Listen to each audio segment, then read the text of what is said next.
IAS 23 नाम है borrowing cost. आज से पहले अपनी जिंदगी में हमने ये नाम जो रेड कलर से लिखा है, इंटरेस्ट एक्सपेंस, जरूर सुना होगा।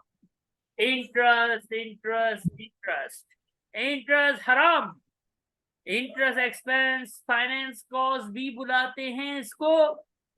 F3 लेवल पे जरूर इंटरेस्ट को एज एन एक्सपेंस हमने ट्रीट किया होगा। आपको ये पता है interest is an expense. Interest एक एक्सपेंस होता है, और एक्सपेंस का मतलब ये इनकम स्टेटमेंट में एक्सपेंस आउट होता है। हमने ये बात अपने बचपन से पढ़ी है। क्या पढ़ी है? आपने ये पढ़ा है कि इंटरेस्ट एक रेवेन्यू एक्सपेंस होता है, और as it's a revenue expense, ये इनकम स्टेटमेंट यानी प्रॉफिट एंड लॉस, जिसका नाम है एसओसीआई, में अदर एक्सपेंसेस की तरह ट्रीट हो रहा होता है। एम आई राइट और रॉन्ग? सर, जी ये सही था। इंटरेस्ट के बारे में यही पढ़ा है, यही सुना है। इसके अलावा हमने इंटरेस्ट के बारे में कोई और बात सुनी ही नहीं। तो बिल्कुल सही है। आज जिंदगी में पहली मर्तबा आप एक नई बात सुनेंगे। FR लेवल पे जब IAS 23 आता है, तो ये कहता है कि भाई इंटरेस्ट यानी बोरोविंग कॉस्ट, बोरो करने की कॉस्ट यानी finance cost, which is an interest. Interest, अगर आपने लोन लिया है, किस लिए लोन लिया है? लोन टू कंस्ट्रक्ट, कुछ भी कंस्ट्रक्ट करने के लिए। कंस्ट्रक्ट मतलब बनाना, कंस्ट्रक्शन करना। अगर आपने लोन लिया है किसके लिए? कंस्ट्रक्शन के लिए। कंस्ट्रक्शन क्या करोगे? सर, हम फैक्ट्री कंस्ट्रक्ट करेंगे, हम बिल्डिंग कंस्ट्रक्ट करेंगे, हम कोई भी चीज बनाएंगे, हमारी मर्जी, मेरा पैसा, मेरी मर्जी, मैं कुछ भी बनाऊं तो ठीक है, नो प्रॉब्लम। आप कंस्ट्रक्शन कीजिए। कंस्ट्रक्शन करते वक्त, कंस्ट्रक्शन करने के लिए आपने लोन लिया, और कंस्ट्रक्शन के रिजल्ट में आपको क्या मिलेगा? एक अदद बिल्डिंग, एक अदद फैक्ट्री, कोई ना कोई आपको लैंड एंड बिल्डिंग कंस्ट्रक्शन के बाद मिलेगी। राइट और रॉन्ग? जी बिल्कुल। तो सर, कंस्ट्रक्शन के रिजल्ट में अपने को क्या मिलेगा? कोई ना कोई लैंड एंड बिल्डिंग मिलेगी, कुछ ना कुछ एसेट मिलेगा। और उस एसेट को बनाने के लिए नोट अपने जेब में नहीं है, पैसा अपने पास नहीं है। तो हमने क्या करना है? हमने लोन पकड़ना है, loan to construct non current asset. तो इस केस में जो इंटरेस्ट है ना, इंटरेस्ट, इंटरेस्ट आपका बन जाएगा कैपिटल एक्सपेंस। आसान जबान में कैपिटल एक्सपेंस। कुछ कंडीशंस हैं, वो अभी हम सीखेंगे कि कुछ कंडीशंस को मीट करना होगा, लेकिन आसान भाषा में ये कहते हैं कि नॉर्मली इंटरेस्ट एक रेवेन्यू एक्सपेंस है, जो कि हमेशा एक्सपेंस आउट होता है। लेकिन अगर लोन आपने कंस्ट्रक्शन के लिए लिया है, जिसके रिजल्ट में आपको एक नॉन करंट एसेट मिलेगा, तो उस कंस्ट्रक्शन के लिए लिए जाने वाले लोन पे जो इंटरेस्ट होगा, जो फाइनेंस कॉस्ट होगी, जो बोरोविंग कॉस्ट होगी, वो कैपिटल एक्सपेंस होगा, और वो ऐड हो जाएगा cost of non current asset. मिसाल के तौर पे मिलियंस की फैक्ट्री बना रहे हो, 1 लाख का इंटरेस्ट है जो बनाने के लिए लोन पे था, तो वो मिलियंस की फैक्ट्री में जैसे कैपिटल एक्सपेंसेस ऐड होते हैं, ये वाला फाइनेंस कॉस्ट भी क्या हो जाएगा? ऐड हो जाएगा। Got my point? शर्तें, ठीक है। शर्तें ये हैं जो आपके सामने अब स्क्रीन पे हैं, हैंडआउट में, हैंडआउट में ग्रुप भेज चुका हूं। एसेट बनाना है, लोन लेना है एसेट बनाने के लिए। और एसेट क्यों बनाऊंगा मैं? एसेट इसलिए बनाऊंगा ताकि उससे इकोनॉमिक बेनिफिट हासिल करूं। इकोनॉमिक बेनिफिट कैसे हासिल करूं? या तो मैं उसको बेच दूंगा बनाने के बाद, या मैं उसको इस्तेमाल करूंगा अपने बिजनेस में। कहानी खलास। तो अगर आपने किसी एसेट को, किसी नॉन करंट एसेट को कंस्ट्रक्ट करने के लिए इंटरेस्ट पे लोन पकड़ा, तो वो इंटरेस्ट वाला लोन, उस लोन पे जो इंटरेस्ट है वो कैपिटल एक्सपेंस बन जाएगा। और मजेदार बात, एक होता है एक्चुअल रेट ऑफ इंटरेस्ट, एक होता है इफेक्टिव रेट ऑफ इंटरेस्ट। हम इस केस में जो रेट उठाएंगे वो मार्केट रेट ऑफ इंटरेस्ट उठाएंगे, जिसको बोलते हैं effective rate of interest. Nominal rate होता है ओरिजिनल रेट, जो लोन के अगेंस्ट आप सच्ची मुच्ची पे करते हो, जो आप बैंक को रियल इंटरेस्ट पे करते हो, वो नॉमिनल रेट या कूपन रेट कहलाता है। हम उसको खल्ली वल्ली कराएंगे, हम उसको नहीं देखेंगे। हम इफेक्टिव रेट, आज जिस ईयर एंड पे हम खड़े हैं, जहां हम एसएफपी बना रहे हैं, वहां पे मार्केट में क्या रेट ऑफ इंटरेस्ट चल रहा है, उस रेट को कंसीडर करते हुए हम नॉन करंट एसेट में इसकी करेंगे बुकिंग। बात समझ आती है? ठीक है। अब एसिड बनाना है, ये जो मैंने अभी इतनी बड़ी तकरीर फरमाई है, हैंडआउट इसीलिए मैं भेजता हूँ कि हैंडआउट पढ़ने होते हैं। ठीक है, हैंडआउट में सारी कहानी लिखी होती है, जो मैं बोला करता हूँ। रिकॉर्डिंग ऑल दो होती है, लेकिन हम हमेशा ये फरमाते हैं कि हैंडआउट पढ़ना जरूरी है। इससे बहुत सारी चीजें कवर अप होती है। जब खुद पढ़ते हो ना, सुनना अलग है, खुद पढ़ते हो ना तो चीज थोड़ी और ग्रिप में आती है। ठीक है, अब इस पेज पे जो एक इंपॉर्टेंट लाइन है ना, वो लिखी हुई है पीरियड ऑफ कंस्ट्रक्शन। क्या लिखा हुआ है? Over the period of construction. यानी कैपिटल होगा, कैपिटल एक्सपेंस बनेगा, एसिटी कॉस्ट में भी ऐड होगा, इफेक्टिव रेट पे होगा। सारी कंडीशंस यहाँ एक एक करके जमा हो रही हैं। तीसरी कंडीशन है पीरियड ऑफ कंस्ट्रक्शन वाली। इसको मैं समझाऊंगा एक इलस्ट्रेशन से, एक छोटी सी एग्जांपल से। हमारा ईयर एंड है, दिसंबर को ईयर एंड बना देते हैं, तो जनवरी में शुरू हुआ होगा। अज्यूम कर लो कि अपन ने लोन पकड़ा, loan to construct qualifying asset. QA मतलब क्वालिफाइंग एसिड। क्वालिफाइंग एसिड मतलब जिसको बनाने के बाद या तो अपने बेचेंगे, बेच देंगे, या उसको यूटिलाइज कर देंगे। अब ये हमने लोन पकड़ा, कितना लोन पकड़ लिया भाई? $100 million का। Oh my God. मैं आपको इफेक्टिव रेट भी बता देता हूं, 10%। ठीक है, कहानी सुनना। लोन लिया, काम शुरू हुआ। लोन जिस दिन लेते हैं, क्या जरूरी है कि उसी दिन काम शुरू हो जाए?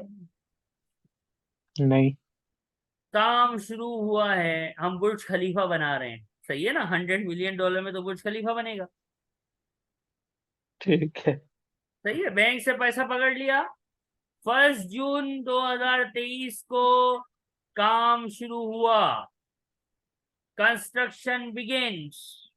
वेरी गुड, काम शुरू हो गया भाई, और ईयर एंड तक चलता रहा। सुपरमैन हमने हायर किए थे, कंस्ट्रक्शन कंप्लीट हुई ईयर एंड को, पानी खलास। आपसे सवाल ये है कि आपका इंटरेस्ट जो है, लोन जो है, वो तो कब से कब तक है? सर मैंने लोन मार्च से लिया है, और ईयर एंड पे मेरा कंस्ट्रक्शन पूरा हो गया। मैं तो ईयर एंड की बात करूंगा। ये मेरा येलो जो है ना, येलो हाईलाइट, ये मेरा पीरियड ऑफ लोन है कि नहीं है? जी बिल्कुल है।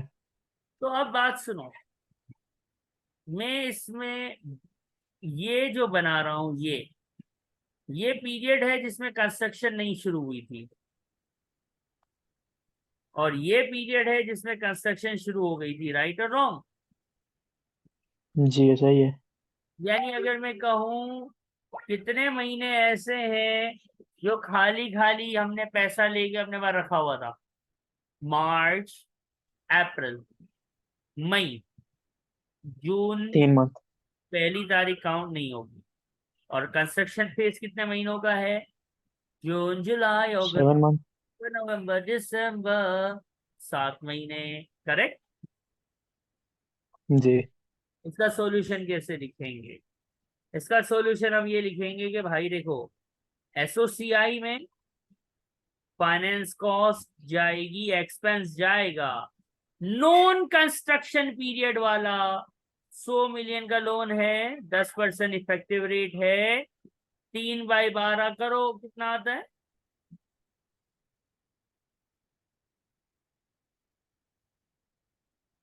2.5। और जो कंस्ट्रक्शन, मिसाल के तौर पे मैं ये फैक्ट्री बना रहा था, अब फैक्ट्री की अपनी कोई कॉस्ट होगी, अभी इस क्वेश्चन में तो नहीं है ना, उस कॉस्ट में जी। कैपिटलाइज कितना होगा?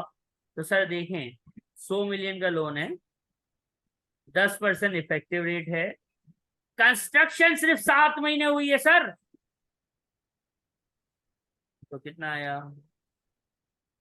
ये 5.8। कितना? 5.8।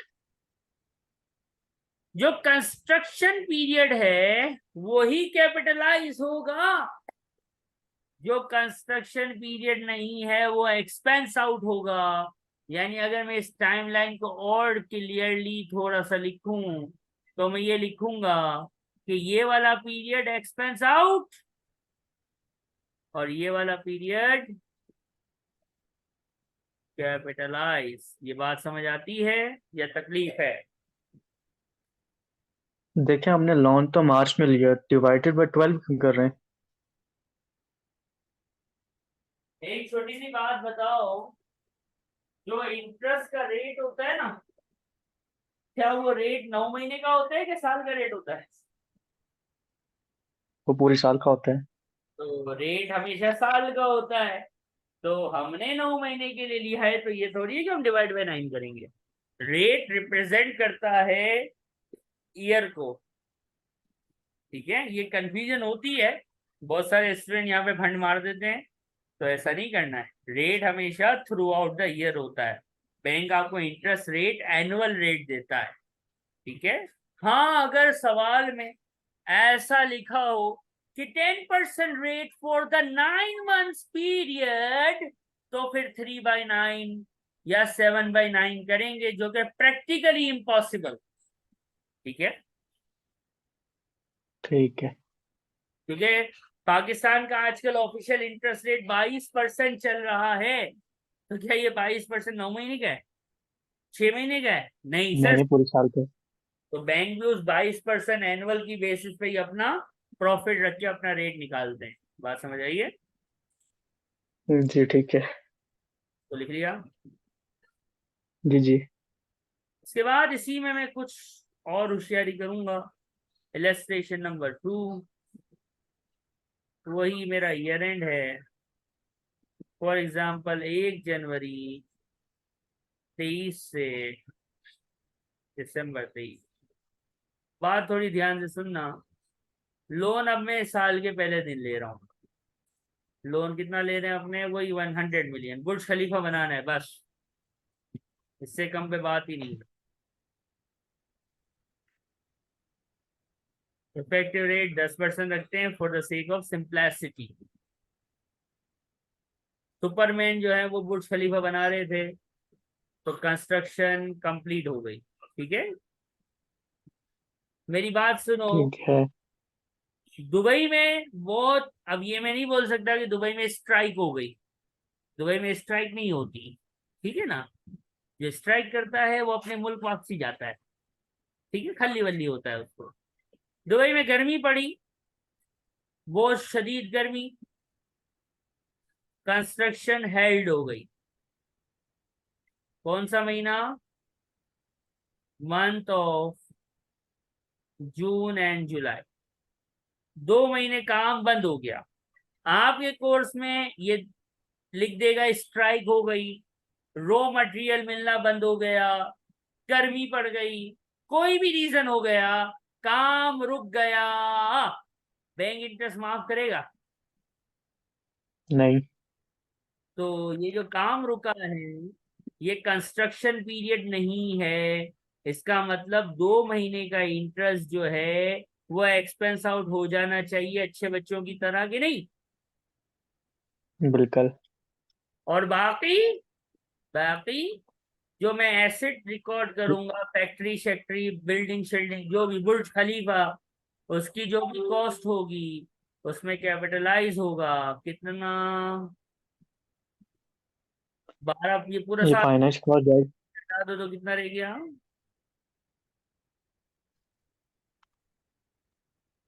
ये 8.3। ये आंसर्स आ गए। ये आ गया कि ठीक डिस्टर्ब है।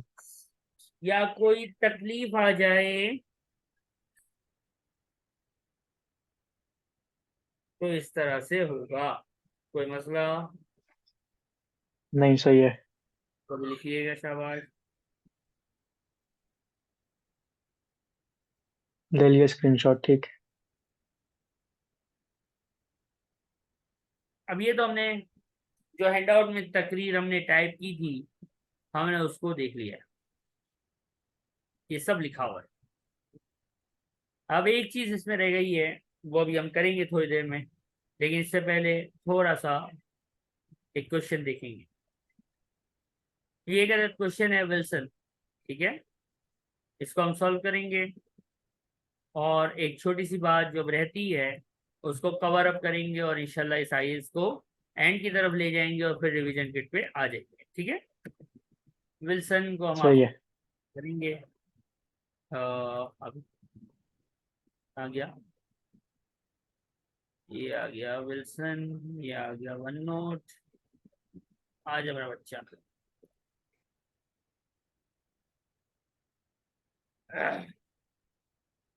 एक नजर विल्सन को रीड कीजिए, कुछ नया है इसके अंदर जो आप अभी सीखेंगे भी, लेकिन एक बार सिर्फ इसको पढ़ो,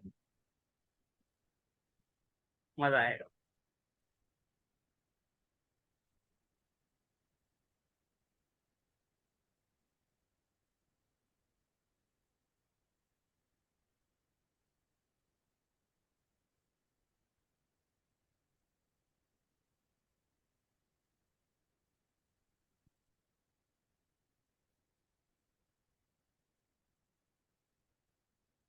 ट्रिकी क्वेश्चन है। अब देखो, सेम ही क्वेश्चन है जो मैंने अभी इलिस्ट्रेशन में बनाया था, लेकिन अब ये क्वेश्चन फॉर्म में है, ठीक है। भाई 18 million 5% original rate of interest 1 जनवरी को पकड़ा हमने बिल्डिंग बनाने के लिए। सारे का सारा पैसा जरूरत में नहीं था, तो 6 मिलियन हमने क्या कर दिया, किसी बॉन्ड में इन्वेस्ट बाउंस। किया। अल्लाह, हराम कमाया, यानी हराम पे लोन पकड़ा और फिर उस लोन को फर्दर हराम पे चढ़ा के हराम कमाया, यानी फुल हराम बिजनेस चल रहा है। क्योंकि सारे पैसे की तो एक साथ जरूरत नहीं होगी ना। 18 मिलियन बैंक ने तो आपको सैंक्शन कर दिया, आपको जितनी जरूरत थी आपने यूज किया, बाकी पैसा आपने बैंक में रख दिया, बैंक ने आपको उसपे इंटरेस्ट दे दिया। कंस्ट्रक्शन पीरियड आपके सामने है। अभी मैं ये जो हराम इनकम हुई है ना, इन्वेस्टमेंट इनकम या इंटरेस्ट इनकम, इसको भूल जाऊंगा। अभी मैं ये येलो से हाईलाइट करूंगा और इस लाइन को भूल के अभी तक जितना मैंने बोला है उसको मैं इस क्वेश्चन की फॉर्म में सॉल्व करूंगा। येलो लाइन को मैं इग्नोर मारूंगा, मैं टाइम लाइन बनाऊंगा, क्योंकि अपना एक स्टाइल है कि IS-23 हम टाइम लाइन के बगैर नहीं करते। सही है ना, उंगलियों पे गिनते हैं हम लोग, टैक्स में भी हम यही करते हैं। भाई देखो, लोन कब लिया? 1 जनवरी। Loan taken 1 January. Red and black, हराम काम हो रहा है, तौबा अस्तगफिरुल्लाह। 1 मार्च क्या हुआ? कंस्ट्रक्शन शुरू हुई। बीच में कोई स्ट्राइक मिस्ट्राइक नहीं आई, सुपरमैन के बच्चे काम कर रहे थे, कंस्ट्रक्शन कंप्लीट हो गई। ठीक हो गया। मुझे बताओ पीरियड ऑफ कंस्ट्रक्शन क्या है? ये मार्च टू दिसंबर। क्या मैं इसको उंगलियों पे गिनूं तो ये कितने आते हैं? 10। पक्की बात है? जी। ओके।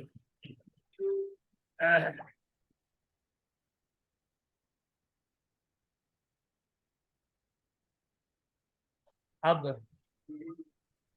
मैं इसको नंबर्स में निकाल लूंगा, ठीक है।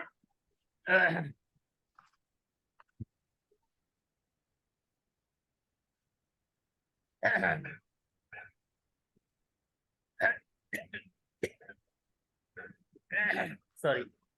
अब मैं इसको सॉल्व करता हूँ। मैं कैसे करूंगा? वही तरीका होगा कि भाई देखो, मेरा लोन कितना है? 18 मिलियन 18,000 लेके चलें।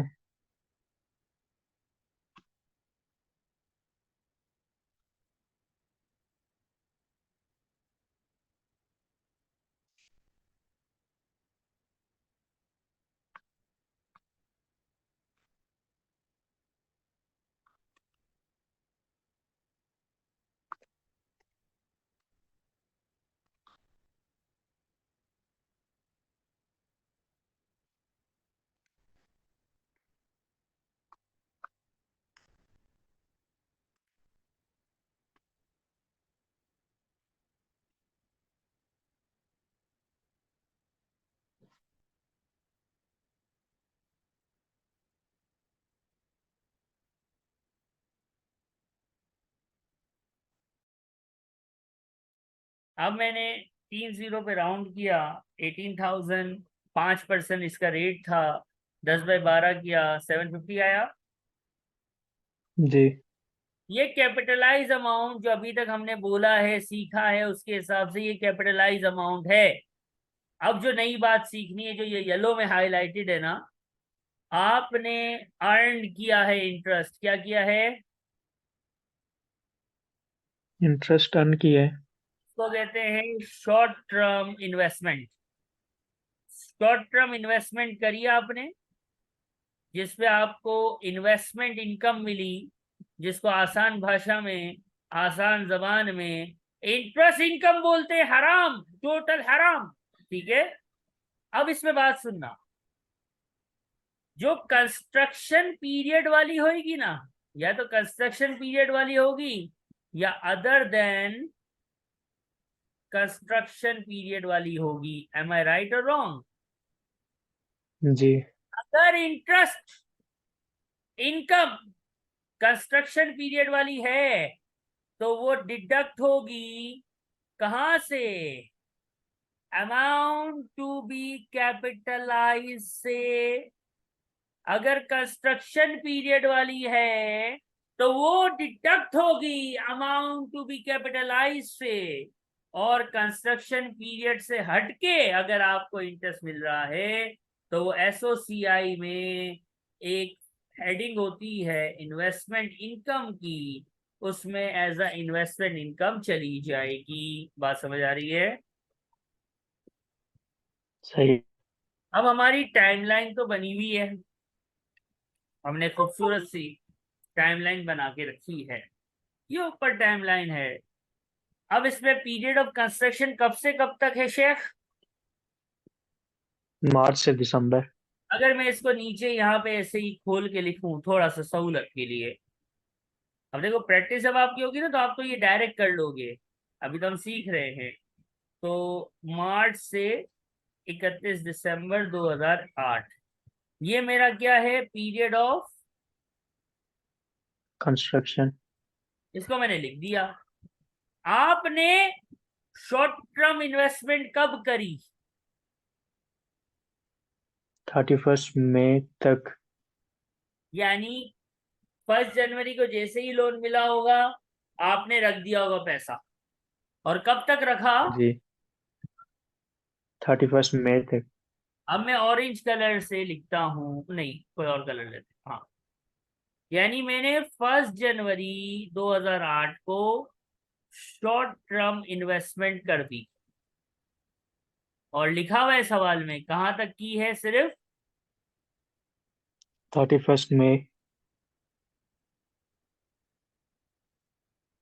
Short term investment ended, right, खत्म, खलास, विड्रॉन।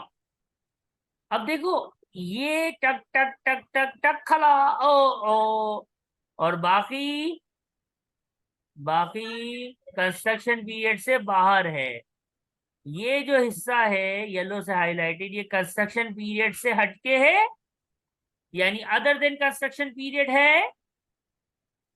जी और ये वाला जो हिस्सा है पिंक कलर करते हैं, ये वाला एला, ये कंस्ट्रक्शन पीरियड है। जी बिल्कुल। कैसे सॉल्व करेंगे? कितना पैसा चढ़ाया सूद पे, हराम पे? 6 मिलियन, 2% के ऊपर। चलो देखते हैं। 6 मिलियन ना बेटा, 6 मिलियन मतलब 6,000, 2%, ये साल का रेट होता है। कंस्ट्रक्शन पीरियड कितने महीने का है? ये 2 मंथ का।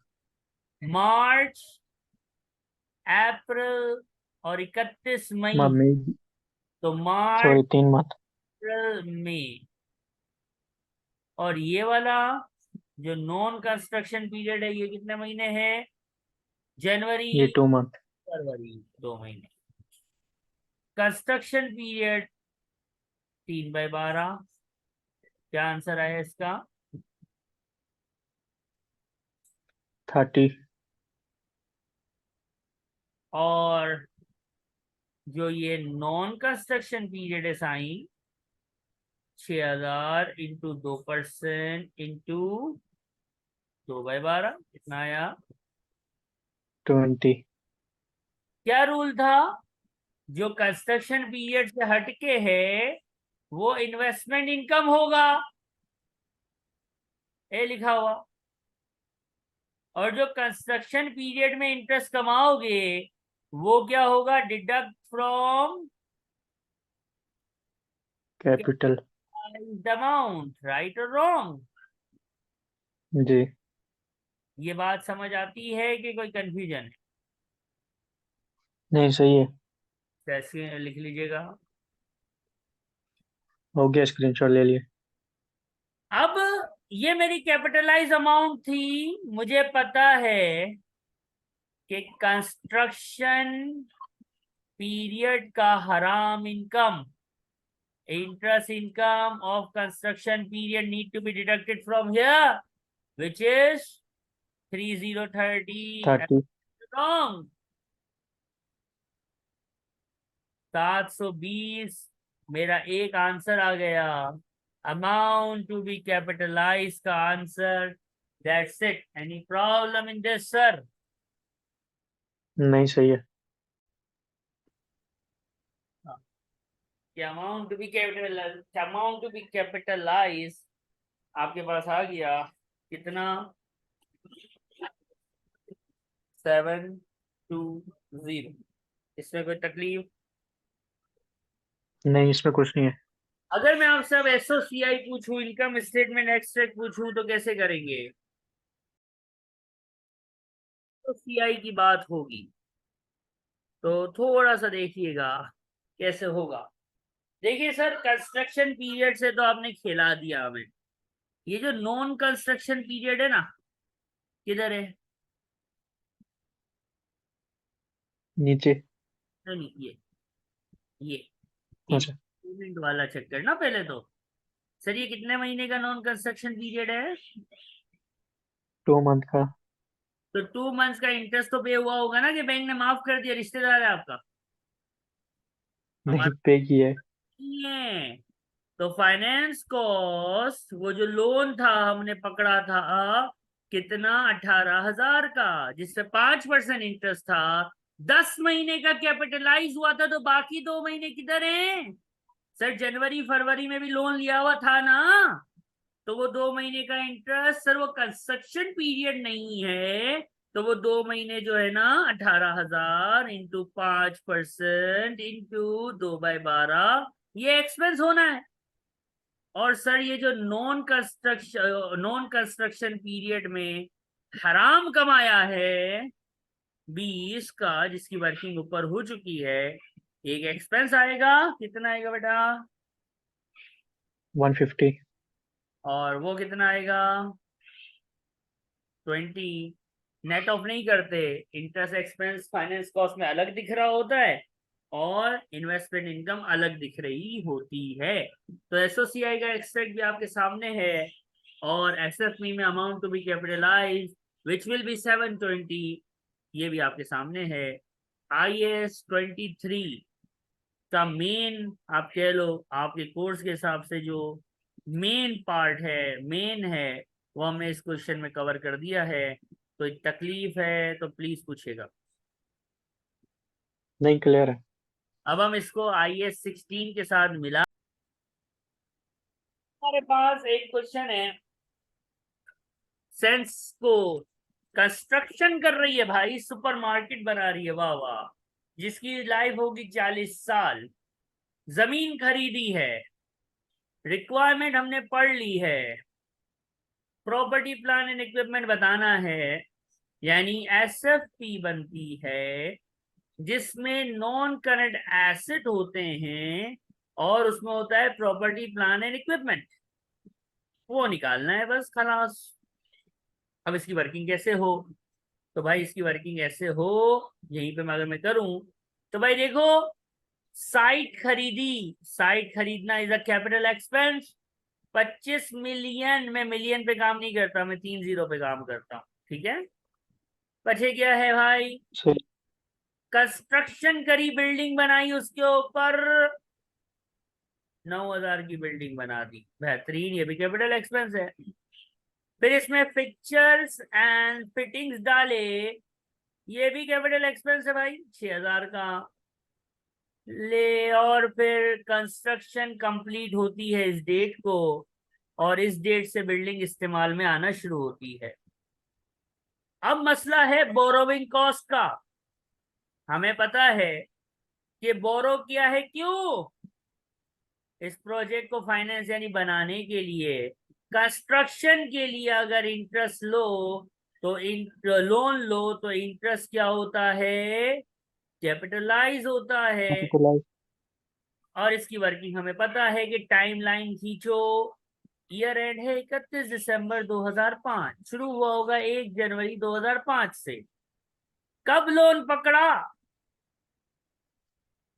1 जनवरी। कंस्ट्रक्शन कब खलास हुई? 30 सितंबर को ही थी। बीच में कंस्ट्रक्शन रुकी? नहीं। बीच में कोई आपने इन्वेस्टमेंट करी? कोई एक्स्ट्रा पैसा किसी नहीं। छोटे मोटे शॉर्ट टर्म में लगाया? नहीं। उधार पकड़ा था भाई? 40 मिलियन का। कितने परसेंट पे? और ये 10% पे। Construction period, period of construction is how many months? 9 month. 9। हमारा आंसर क्या आता है मेरे भाई?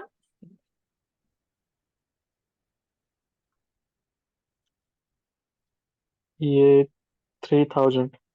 और मेरे पास ये एसेट 43,000 पे रिकॉर्ड हो गया। देखो इस साल इस्तेमाल नहीं हुआ है, इस्तेमाल अगले साल होगा। यहाँ पे बच्चे पूछते हैं सर डेप्रिसिएशन क्यों नहीं किया? तो अल्लाह के बंदे, जिस ईयर एंड पे खड़ा हूँ उस ईयर एंड पे मैंने उस एसेट को इस्तेमाल ही नहीं किया है। इस्तेमाल 2006 में करूंगा तो डेप्रिसिएशन तो यूज पे होता है, एसेट कंस्ट्रक्ट करके रेडी करने पे नहीं होता। इसलिए यहाँ पे अपन ने क्या नहीं निकाला? डेप्रिसिएशन नहीं निकाला। आंसर आ गया है कि एसेट इतने पे रिकॉर्ड होगा, कहानी खलास। कोई तकलीफ? फिर वही कंफ्यूज कर रहे कि ये रीपेड क्यों 30 जून को जब हो गया तो। रीपेड का वर्ड कंफ्यूज कर रहे हैं, अच्छा। इट वॉज रीपेड ऑन ये वाला। 30 जून। जी। एक second.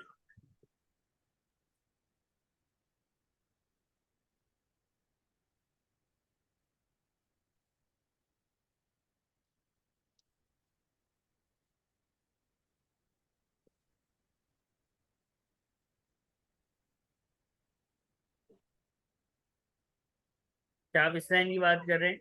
It was repaid on 30 जून ना बेटा। आपने गलती बताई क्या की है? 30 जून के साथ साल कौन सा लिखा हुआ है?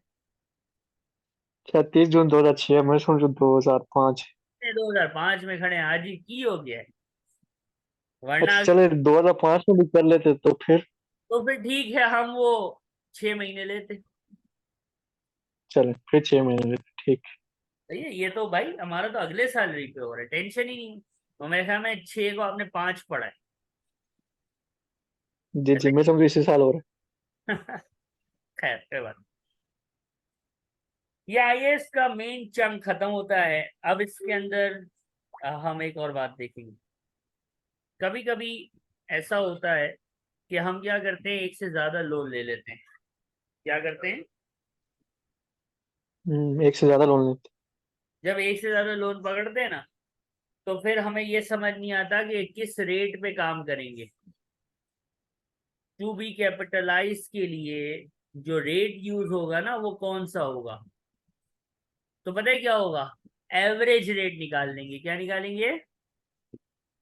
एवरेज कर लेंगे। कैसे करेंगे? बड़ा आसान होता है। इसको ऐसे करो कि टोटल इंटरेस्ट ऊपर रखो और टोटल लोन्स की अमाउंट को नीचे रखो, कहानी खलास। मतलब सर देखें, एक लोन पकड़ा 6% के ऊपर, तो 10 मिलियन है ना। तो ये तो अभी वो है, तो मैं इसको मिलियन ही लिखता हूँ। 6% पे एक लोन पकड़ा, और 2 मिलियन के ऊपर 2 मिलियन पकड़ा 8% के ऊपर, टोटल हराम on both loans for the year कितना बना? सर कुछ तो बना। ये 10 का 6% लेंगे तो 0.6। 2 का 8% लेंगे तो 0.16। कितना हो गया? 0.76। ये हो गया। सर ये टोटल जी। इंटरेस्ट है ये बंदा। अच्छा, टोटल कितना इन लोन है? सर एक लोन 10 है। एक लोन 10 का है और दूसरा लोन 2 का है। 0.76 million is the interest on the loans which had a total of 12 million. तो on an average rate interest का एवरेज इंटरेस्ट का रेट कितना बना? 6.3। ये 6.33 रेट की बेसिस के ऊपर क्या होगी? बोरोविंग कॉस्ट कैपिटलाइज हो जाएगी, कहानी खलास। ये बात समझ आती है कि कोई तकलीफ? सब एक नॉन करंट एसेट डिफरेंट हूँ। हाँ, तो वो डिफरेंट हो तो फिर तो अलग अलग ही रहेगा। एक सिमिलर प्रोजेक्ट के लिए अगर आपने 2-3 लोन पकड़े हैं तो उसमें ही ये आपने करना है, ठीक है। अलग अलग अगर सही आपके है। तो टेंशन ही कोई नहीं है ना।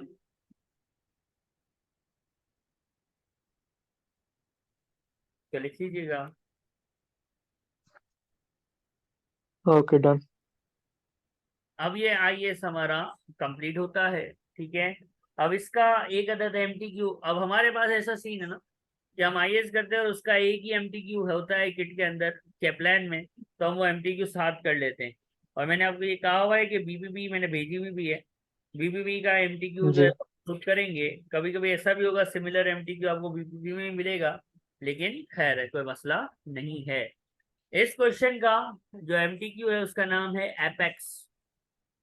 अब नई किट में इसका नंबर कुछ आगे पीछे हो गया होगा। आ, मैं इसको शेयर करता हूँ आपके साथ। यानी यूं है कि जब हमने IS-16 किया था तो उससे भी रेलेवेंट एक एमटीक्यू था। और IS-16 तो हॉट फेवरेट है ना, उसके बगैर तो पेपर ही नहीं बनता। IS-40 ऑल्दो इतना आसान सा आईएएस है, लेकिन इसके बावजूद हमने ये देखा कि उससे भी 10 मार्क्स का एमटीक्यू आया हुआ है। IS-23 थोड़ा सा ट्रिकी है, उंगलियों पे गिनने वाला चक्कर, 2-3 रूल्स याद करने वाला चक्कर है, लेकिन इससे भी एमटीक्यू आया हुआ है। और इसके कुछ क्वेश्चंस फाइनल अकाउंट में भी ये हिट हुआ है। तो ये क्वेश्चन आपके सामने है, ये एमटीक्यू है, इससे रेलेवेंट 5 क्वेश्चंस होते हैं, आपको आइडिया है।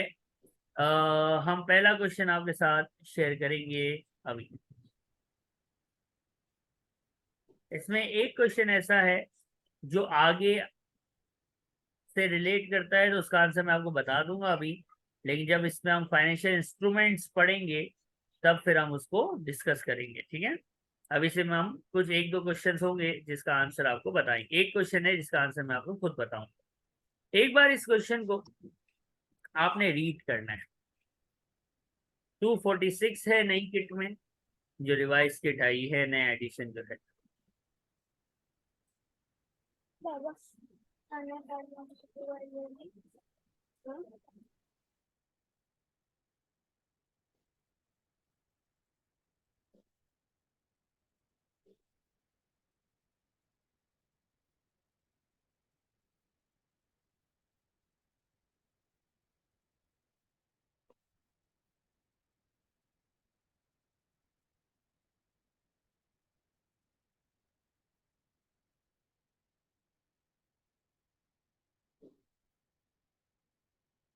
अब देखो, ये क्वेश्चन तो आपने पढ़ा, क्वेश्चन पढ़ के आपको लगा कि भाई ये स्टोर बनाने के लिए लोन ले रहा है, IS-23 का ये सवाल है। लेकिन इसका जो पहला एलिमेंट है ना, पहला पार्ट, ये जो है ये IS-23 से लिंक नहीं करता। ये कहता है कि भाई ये जो लोन है ना, इसको जिस तरह आप ट्रीट करते हैं उस मेथड को क्या बोलते हैं।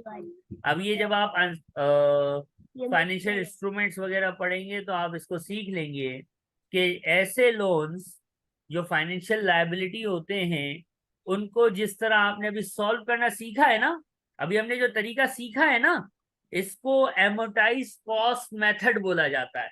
अभी के लिए सिर्फ ये समझ लो कि सर ने IS-23 पढ़ाते वक्त जिस तरीके से हमें सॉल्व करना सिखाया है लोन्स को, कि भाई किसी एसिड को, किसी नॉन करंट एसिड को, जैसे कि अभी हमने स्टोर क्रिएट कर बनाना है, पिछले सवाल में हम फैक्ट्रियां बना रहे थे, तो इस तरह के लोन्स को जिस तरह हम सॉल्व करते हैं ना, उस तरीकाए मुबारका को, यानी हम इफेक्टिव रेट के ऊपर उसको रिकॉर्ड करते हैं वगैरह वगैरह, उस तरीके को एमोटाइज कॉस्ट मेथड बोला जाता है। बस आपने इतना याद रखना है अभी के लिए।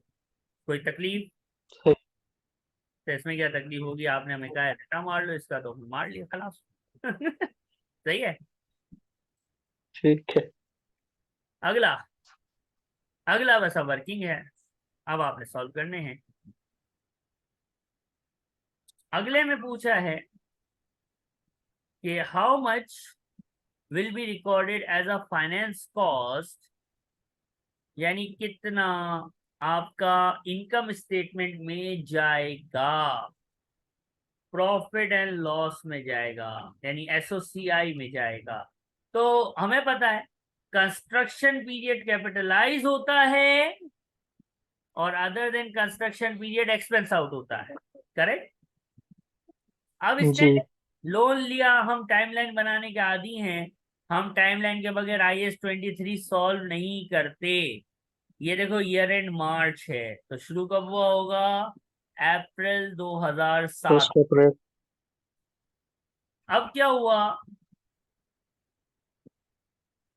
कब लोन,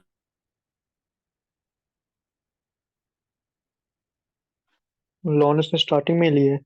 अब देखो अप्रैल 7 को इसने रिसीव किया है लोन अमाउंट, यानी इसी दिन लोन ले लिया। जी। प्रीमियम श्रीमियम इफेक्टिव रेट डिफेक्टिव रेट हमें पता है। लोन बिल्डिंग बनाने के लिए, कोई चीज कंस्ट्रक्ट करने के लिए लिया। कंस्ट्रक्शन शुरू कब हुई, 1 मई।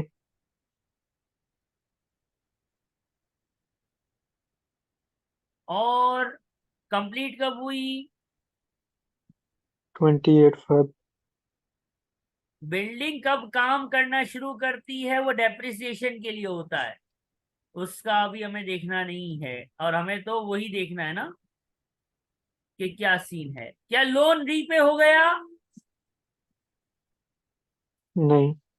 लोन भी रीपे नहीं कर रहा, ये कितना गंदा बुरा आदमी है ये। अब हम कैसे सॉल्व करेंगे? हमारे पास कितना लोन है बेटा? 10 million का। फाइनेंस कॉस्ट, एसओसीआई यानी प्रॉफिट एंड लॉस, 10 मिलियन का लोन है। ठीक है, मैं 10 मिलियन लिख देता हूँ। रेट कौन सा लोगे, नॉमिनल के इफेक्टिव, 6 के 7.5? 7.5। सर आपने बताया था कि इफेक्टिव रेट लेना, तो मैं इफेक्टिव रेट लूंगा। बेहतरीन हो गया सर। सर ये बताओ, कंस्ट्रक्शन पीरियड कितने महीने का है? मई, जून, जुलाई, अगस्त, सितंबर, अक्टूबर, नवंबर, दिसंबर, जनवरी, फरवरी, कितने होते हैं? ये कितने 10 month हुए? कितने हो गए? 10 month। 10 मंथ्स हो गए। क्या आंसर है बेटा? 0.625। अगर मैं कहूं ये 10 मंथ्स कैपिटलाइज के हैं तो ये सही है? जी, ये कैपिटलाइज की है। तो कैपिटलाइज होंगे 10 मंथ्स, तो बाकी महीने कितने रह गए? 2। तो 2 महीने क्या हो जाएंगे? 12 थे तो फाइनेंस कॉस्ट में। कैपिटलाइज कितने हुए? 10।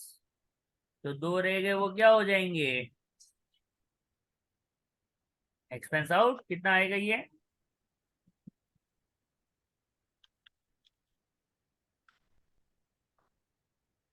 1,25,000 आंसर आ गया। लोन, जी ये। ऑल्दो कंस्ट्रक्शन कंप्लीट हुई है लेकिन लोन रीपे नहीं हुआ है, इसलिए जो कंस्ट्रक्शन पीरियड से हटा हुआ पीरियड है ना, यानी ये हिस्सा, अप्रैल का 1 महीना और मार्च का 1 महीना जो येलो में हाईलाइटेड है, ये हमारे पास एक्सपेंस आउट के महीने हैं। बात समझ आ रही है? सही है। कोई तकलीफ? नहीं। इसके बाद अगला क्वेश्चन इसी एमटीक्यू का है, जो कि हमने अभी सॉल्व भी किया हुआ है, खाली हमें नंबर निकालना है। उसने ये पूछ लिया आपसे कि बेटा ये भी बता दो कि कितना कैपिटलाइज होगा। हाय हाय हाय हाय, हमने बोला पागल, खाली खाली के मार्क्स दे रहा है, देख ले। उसको हम बताते हैं कि 10 मिलियन का लोन था बाबू, इफेक्टिव रेट पकड़ा, और 10/12 ये कैपिटलाइज के महीने, खलास। कैपिटलाइज के महीने होते हैं, capitalize amount to be capitalize is how much? 0.625। यानी 6,25,000। जी। इस क्वेश्चन में कोई तकलीफ अभी तक? नहीं।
अब देखिए लास्ट पार्ट।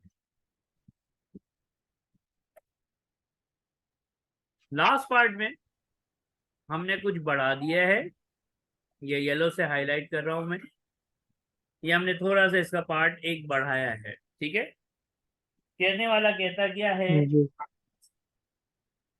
कि इसकी फैक्ट्री में काम स्टार्ट होने में टाइम था, तो इस होशियार ने क्या किया, हराम एक इन्वेस्टमेंट कर दे लिया। रहा था, दूसरा हराम कमा रहा है, कि उसने इस पैसे को शॉर्ट टर्म इन्वेस्टमेंट में लगा दिया, राइट।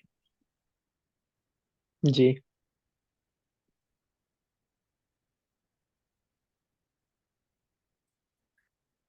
तो उससे कितना पैसा आया, 40,000। कब आया, ये अप्रैल 2007 को।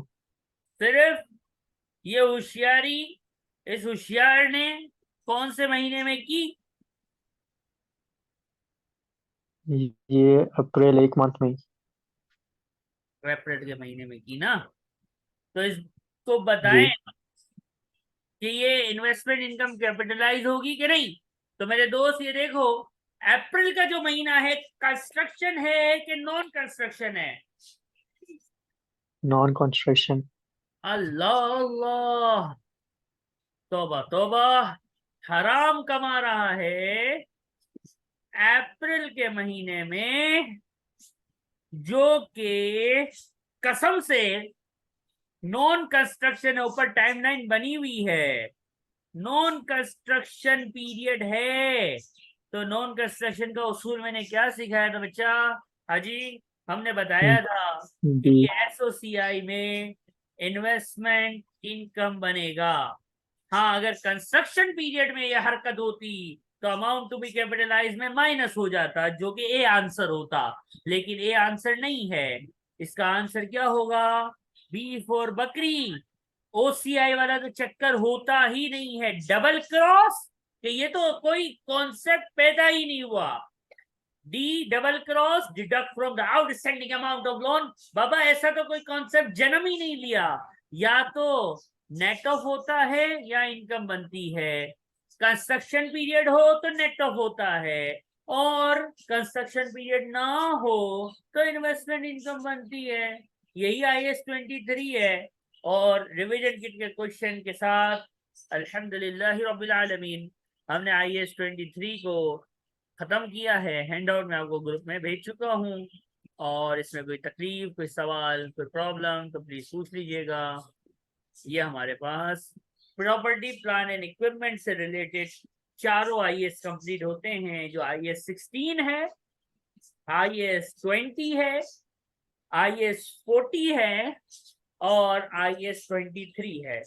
एक और आएगा नेक्स्ट क्लास में, IFRS 5, वो भी प्रॉपर्टी प्लान एंड इक्विपमेंट से लिंक जरूर कुछ ना कुछ हद तक करता है, लेकिन वो नॉन करंट एसेट नहीं होता, वो एक करंट एसेट बनता है जो हम देखेंगे, तो इसलिए वो हम अलग ही रखते हैं।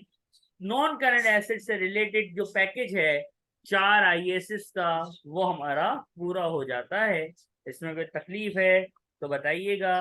कैप्लन हम कर चुके हैं, BPP की किट स्टार्ट कीजिए। 16, 20, 40 और 23 सारे सवाल BPP की किट के MCQs आपने नेक्स्ट क्लास यानी संडे से पहले खत्म करने हैं, ठीक है बेटा। जी सही है। चले, अल्लाह हाफिज। ओके, अल्लाह हाफिज। और जो ये वीडियो YouTube पे देख रहे हैं, उनसे अगेन एक रिक्वेस्ट है कि भाई चैनल को सब्सक्राइब कर दो, और वीडियो को लाइक कर दो, और तीसरा काम क्या करो, अपने सर्कल में दूसरे स्टूडेंट के साथ शेयर कर दो।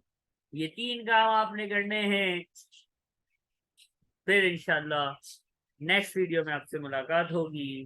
टिल देन, अल्लाह हाफिज।